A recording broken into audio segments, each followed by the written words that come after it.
Hi guys! So ayan, for today's video, panoorin nyo kung paano mag-uling ng bao sa drum. Ayan!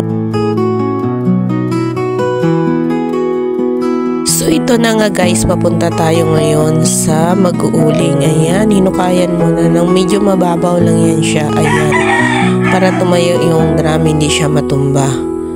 Ayan, so ito na nga yung drum na ating gagamitin. Yung puwit niya yan guys ay walang butas. Yung tinanggalan lang natin sa taas. So ang una natin gagawin, kukuha tayo ngayon ng bunot. So ayan, binuhusan na ng krudo and then sindihan natin ngayon gamit yung lighter. And then ilagay natin ngayon sa loob ng drum. So ayan, may apoy na siya. Lagyan natin ngayon ng bunot para maglingas. So nilagyan natin ngayon ng bao. Ayan, yung gilid niya. So, ito na nga guys. Kukuha pa tayo ngayon ng maraming bao. Ilagay natin sa loob. Ayan. So, ayan. Umuusok na siya. Ayan na yun guys, yung apoy sa loob. Ayan.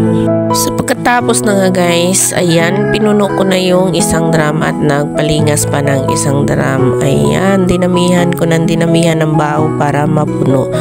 Ayan, sa kabila na naman nagpalingas din. So, dalawang drum yung ating uulingin. So, ganyan lang yan guys hanggang sa mapuno.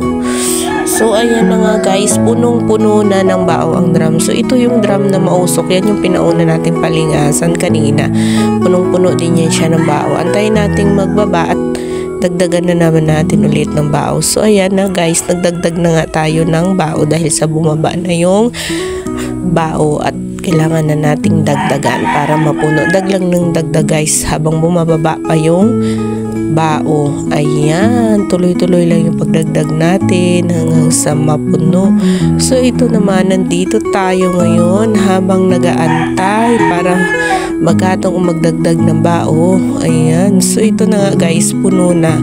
Mayroon tayong tubig. Kailangan natin buhusan yung taas ng drum. So ayan, nagpasa tayo ngayon ng sako. Ayan, minuhusan na yung taas ng drum. Ganyan siya guys kung paano magtakip ng uling.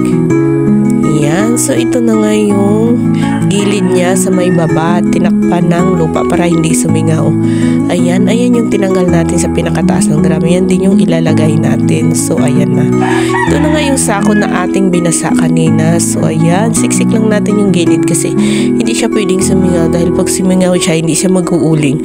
Abo na ang labas yan guys. So ayan, takpan na natin ngayon ng lupa.